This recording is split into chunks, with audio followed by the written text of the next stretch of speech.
Greetings, this is Purple Target, and welcome to my tutorial Let's Play KSP series Krash Test Kerbals, Episode 1 TAC 6, Hohmann Revisited. Currently using Kerbal Space program version 0.22. 0.23 will be out sometime-ish, but nothing I'm talking about today is likely to change anytime soon, or, ever. At Crash and Learn, we do explore just enough rocket science to be dangerous, and learn how to abuse math instead of the other way around, to get our Kerbal nuts out into the depths of space more or less where we want them for fun and profit, as opposed to just launching them randomly and hoping they hit something. For today's objectives, we're going to look again at Hohmann Transfers, quickly reviewing how they work and how much delta V they need. We'll add on to things by checking out angular alignment or phase angles, so that we can properly estimate where we need to start a burn to arrive at the same point in space at the same time as our target or destination. We're also going to play around a bit with thrust-to-weight ratios or thrust-to-mass ratios in space, and how it can affect our orbital maneuvers. We're going to see an example of a gravity assist using a natural satellite, and how to use it to get a free return orbit. And finally, our space oddities, rules to live and crash by. Mainly we're going to cover off any odds and ends about Hohmann transfers that we hadn't already touched on. And to get started, we're going to need something in orbit, so we'll get our experimental probe launched into an equatorial orbit, and in the meantime we can start talking about Hohmann transfers. 8, 7, 6, 5, 4, 3, 2, 1, mark. Liftoff.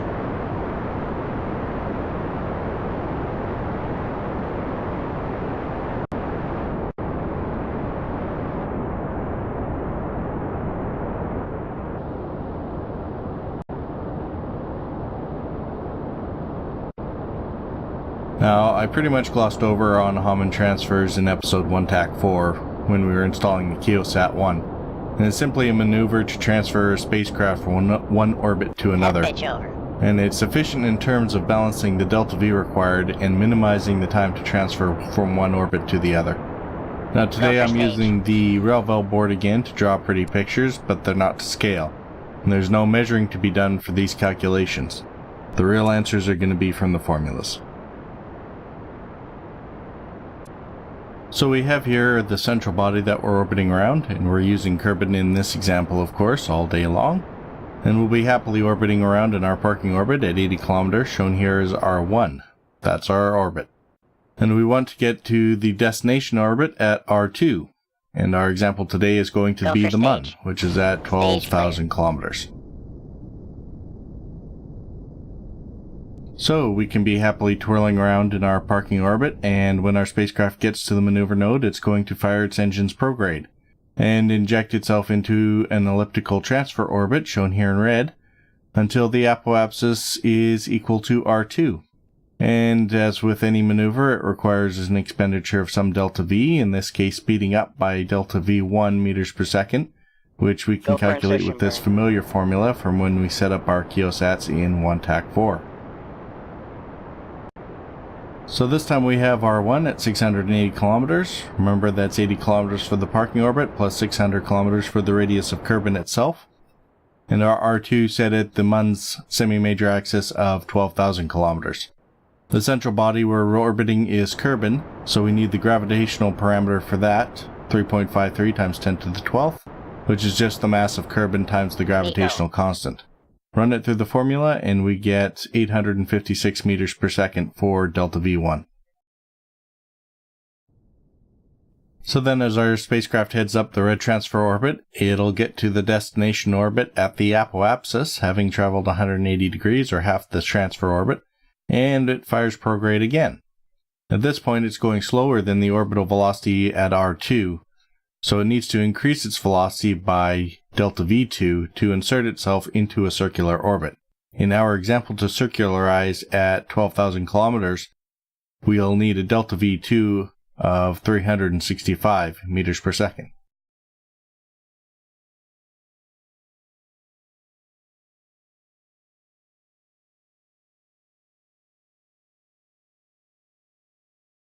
So as before, the calculations can allow us to estimate our delta V budget very closely.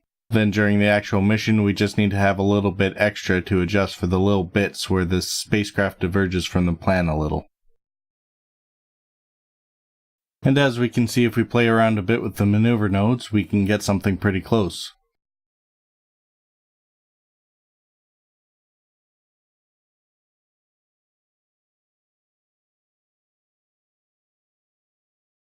Delta V1 of 859.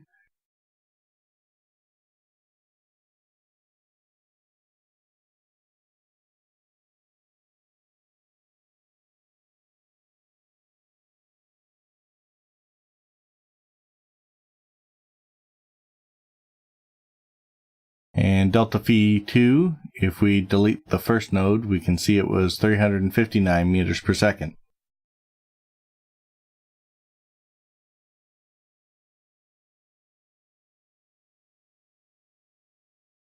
And the other useful bit of information that we've seen before is how long does the Hohmann transfer take, or TH.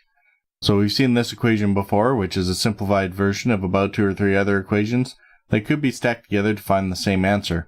But all we need to do is plug in the R1 and R2 values and the same gravitational parameter here, multiply by pi radians in there from the 180 degrees it takes to go from PE to AP, and we get, for our example, TH of 26,687 seconds, or 444.8 minutes, to get from our Kerbin parking orbit to the Moon. Now, knowing this time can be really handy, especially if you're one of those people who likes to use mods that include life support or consumables, since you can see how long it'll take to get somewhere, and it'll take the same amount of time to get back. So you want to make sure you have enough snacks for Bob for double this time, and whatever length of time you plan on spending hanging around parking orbits or gallivanting around in the rovers, plus a healthy margin of safety in case Jeb gets into the cupboards. But there's also another reason. Often getting into the right orbit is only part of the equation. Sure, if it's the first satellite, you have your pick of parking spots, but more often than not, we don't just want the right orbit, we want the right time. Usually to meet and greet something else that is already in that orbit, be it a satellite for repair, an RV with a space station, or to reach a moon or planet. It doesn't matter where you want to go, as it's like I've said before, in space everything moves, including your destination. So we don't want to just reach our target orbit at R2, but we want to arrive there at AP in time for our insertion burn at the same time as our target or destination shows up at the same point in space and time. Now, we don't have much control over our target because it's not the ship we're flying, and usually the target will be a moon or planet anyways, which we can't steer even if we wanted. For our example, it's a safe assumption to say that the Mun will lumber along and pass through that point in space at whatever time it pleases. Checklist complete. So, for the Mun to show up at the green triangle at the same time as our spacecraft, we want to backtrack and find out where it was when we fired our burn for V1. Was it back here? Or up there? Or here? Where was it? Or specifically, where do we want it to be? After all, it's not so much that the Mun had to be in the right place, but rather we need to choose our Delta V1 injection burn to be at the right place and time relative to wherever the Mun's deciding to be right now. So what do we know? We know TH, the time that our spacecraft will take to get from the injection burn to the insertion burn, and we know the insertion point at the apoapsis will be 180 degrees from the injection burn point at the periapsis. So what else can we find out? Well, we can find the angular velocity of our target. Remember that sometimes instead of looking at time in minutes, seconds, or hours, when dealing in orbits we can also view time as an angle. The angular velocity given here is a small omega, and we plug R2 into the formula. That'll give us an angle in radians that the Mun will travel every second. So we can simply multiply that little angle by the seconds in TH, and we can find the angle that the Mun would travel in TH amount of time, and measure that back from the intercept point. But remember, we want to know where to put our node, so maybe we'll want to take our 180 degrees and subtract that angular distance instead. That way we can measure directly from our target back to where we want to put our first injection node to start the transfer. Doing that will give us the small alpha here, which is our angular alignment, or phase angle, between our target and our initial injection burn point to start the Hohmann transfer to intercept the target. Now I'm going to skip the proof here because we can put our TH omega and pi's together with all the gravitational parameters and such, and run through the collection of equations I've already shown you step by step to find the phase angle. But what ends up happening, things like the gravitational parameter and a bunch of other terms in the equations cancel each other out, so why bother with them? So let's just use this equation instead. For any Hohmann transfer, this equation will give us the phase angle in radians for any origin R1 to a destination orbit R2. And that's all we need to know. It's the ratio between the origin and destination orbits. No planetary mass or gravitational parameters or nonsense. It's just the two semi-major axes of where we're starting and where we want to go. And if we run our example through this equation, we end up with 1.94 radians, or 110.8 degrees. Remember to convert radians into degrees. There's worksheet or calculator functions that can do it for you, or you can just multiply radians by 180 over pi.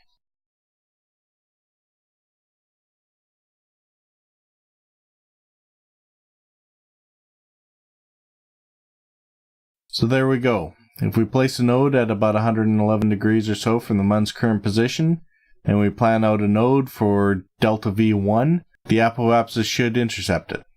Fortunately, when going to satellites or planets, their SOIs are usually pretty big targets. Now, we've had our X-probe in orbit for a bit now, and it's had a chance to align its orbital plane with the Mun's and ditch the launch vehicle. This probe has been designed to play around a bit with the thrust-to-weight ratio or thrust-to-mass ratio. It has 8 of the LV-1R radial engines, and it has almost exactly 1,000 meters per second of delta V. This means that we can use various engine configurations to tune the thrust for burn, but without changing anything with the overall mass or delta V, as might happen if we were looking at adding or removing engines. And we've set up our injection node to reach the Mun, and it's taking close to our estimated delta V1 to get there. It's almost like we planned it.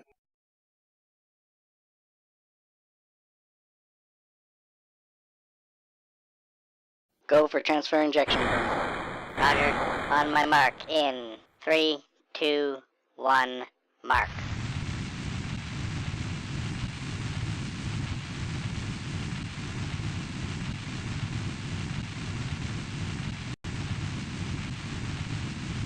So for the first burn, we are only going to use 2 of the 8 engines, and we're only going to go at 50% thrust, so we only get about 1 engine worth of thrust. Thus this burn is going to take almost 5 minutes. Remember, this is a 31-minute parking orbit to start with only 15 minutes per side. So even splitting it at 2 minutes 20 on either side of the node, that's still almost a sixth of the orbit, so we need to start around 25 to 30 degrees away from the node. So what we'll see with this burn is that a fair amount of our energy is actually burning towards the radial as we swing around the planet. This has the effect of twisting the orbit and lowering the eventual periapsis, cutting the corner effectively, and then raising it again.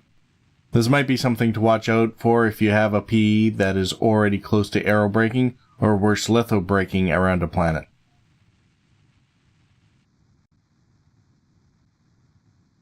There's a fair amount of discussion generally about whether a high or low thrust-to-weight ratio matters or helps or hinders in orbital maneuvers. And while I'm not in any way qualified to offer definitive answers to many of these questions, I wanted to point out some of the side effects of long and slow burns versus quick and fast burns.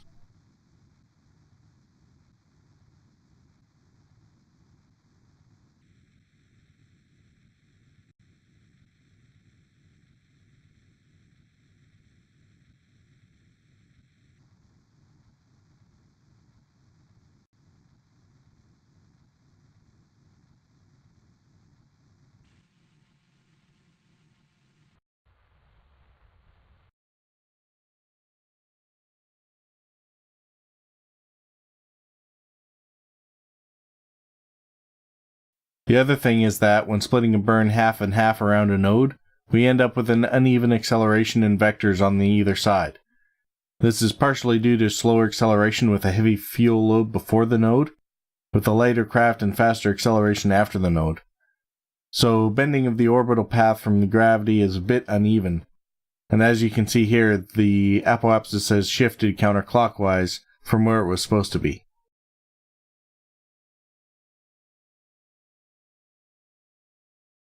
Even once we're all adjusted to make up for the difference, we can check our fuel state, and with 1.51 of 15.74 equates to 889 meters per second of delta V for burn on one engine.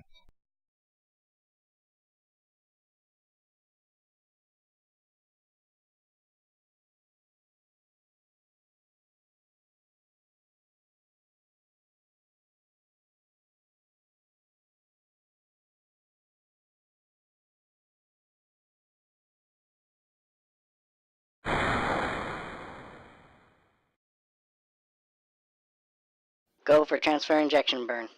Roger. On my mark in 3, 2, 1. For mark. attempt number 2, we'll use 4 engines at full thrust to conduct our injection. This will be about a minute 10 burn with 35 seconds on either side of the node. We can notice almost immediately that our deflection from the prograde is only a couple of degrees.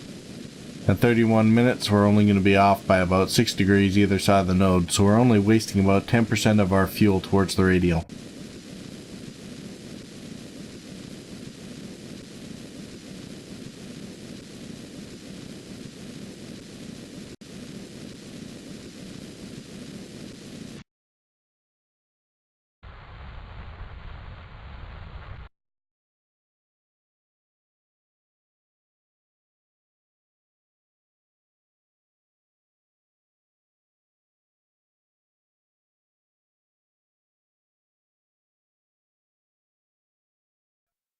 And at 1.93 out of 15.74, we've used 858 meters per second of delta V.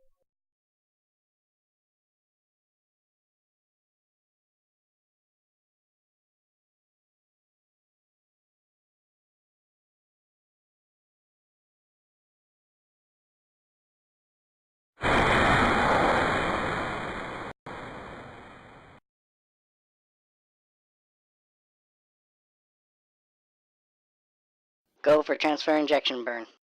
Roger. On my mark in 3, 2, 1.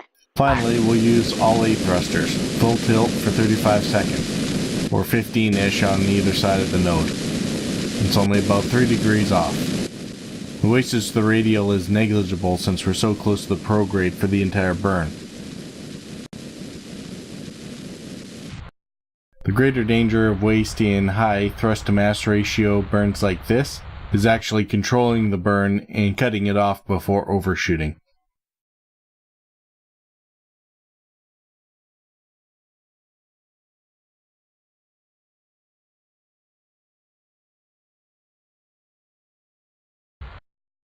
In this case, once all our fine-tuning is said and done, we're at 2.02 out of 15.74 on our oxidizer, so that equates to 851 meters per second delta V.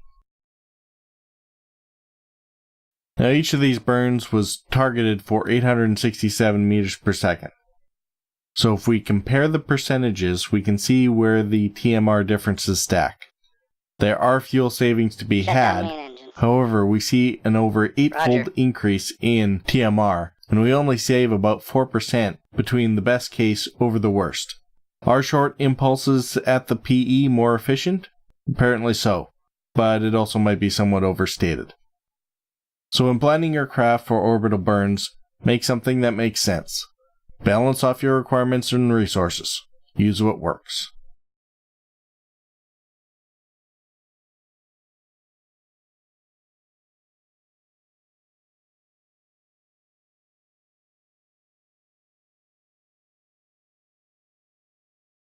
Now, we're not actually going to stop at the Mun. If you've been paying attention to the math, you would have noticed the whole Mun trip would have taken delta V1 and delta V2 added together of 1221 meters per second, and our probe only packs 1001. So it's not capable of circularizing at the Mun's orbit. So we've set up the trajectory here to use a gravity assist from the Mun to make a free return trajectory.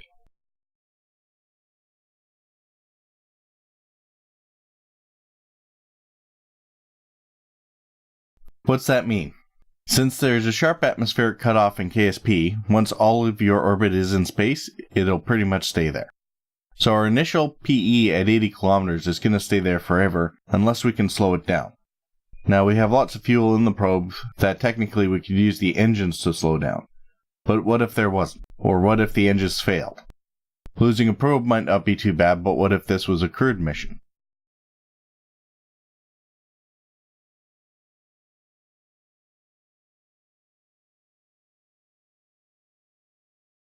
So a free return is a type of gravity assist to slow down the spacecraft instead of speeding it up, and it's accomplished by setting up the craft to pass in front of the body instead of behind it.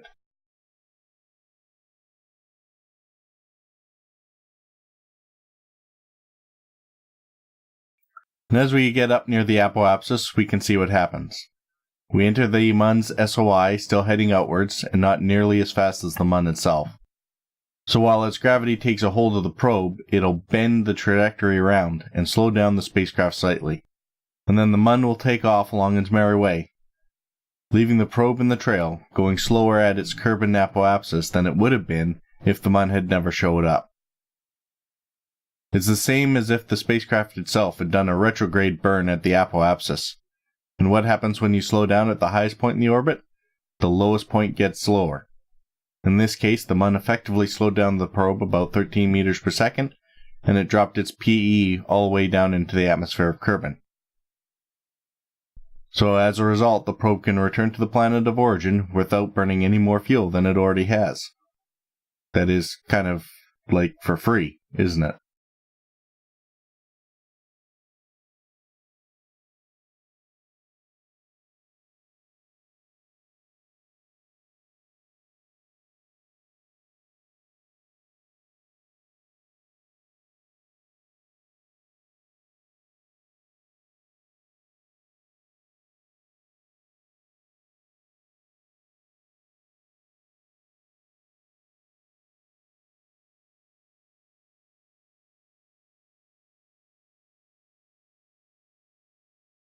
Now, on the way home, let's talk about space oddities.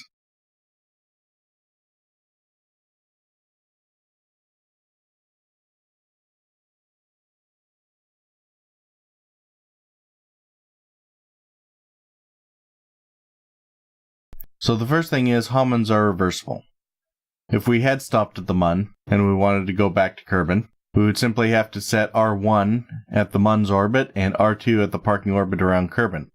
And this time we would have to do a delta V1 retro burn to bring the periapsis down to the R2 parking orbit. This delta V would be the same as the circularization burn coming out to the MUN at 365 meters per second. The TH time is the same 445 minutes it took to get out to the MUN, and the delta V2 circularization burn at R2 to insert into the Kerbin parking orbit will be 865 meters per second, the same as our original lunar injection delta V1 burn.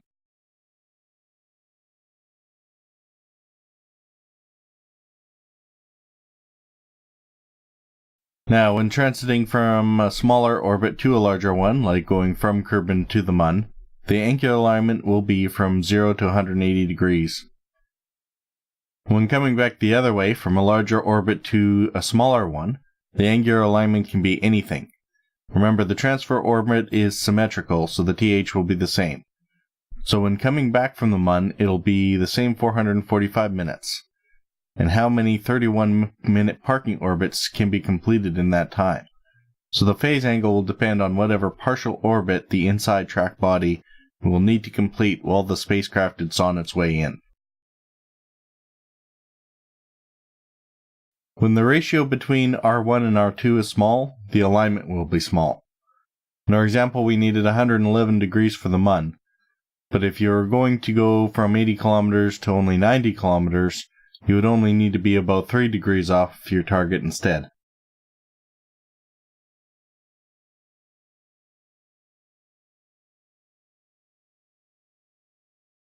The calculations assume circular orbits. So this is great for planning, but the maneuver nodes give you the targeting you need to adjust for variations in flight, like slightly elliptical orbits.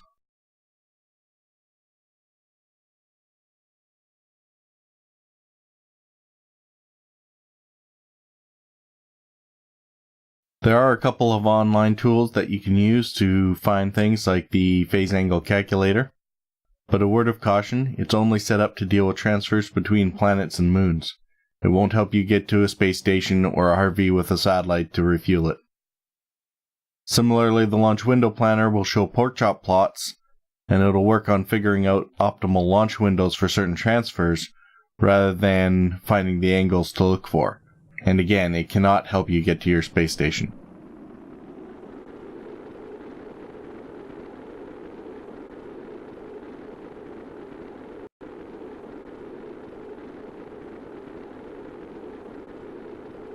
So that's it for this probe and another episode of Krash Test Kerbals. By now you should have no trouble figuring out how much delta V you need to transfer between orbits, both inbound and outbound, as well as you should be able to find the angular alignment or phase angles between your target and your planned injection burn to effect an interceptor rendezvous. You've been able to see how a low thrust-mass ratio in orbit can result in some wastage during long and slow orbital burns rather than quick and short high-thrust burns, and how that wastage isn't necessarily overwhelming. And you know what a free return trajectory around a moon or other orbiting body is, and why it can be helpful to assist a spacecraft to lower its periapsis. Especially if you failed at part 1 of this episode and didn't calculate the delta V properly for the spacecraft to get home by itself. So there you go, go forth and impress all your friends by laying down a maneuver node exactly where you want it, and you can show them that 80% of the time, math works every time. This has been Purple Target at Crash and Learn. Peace out.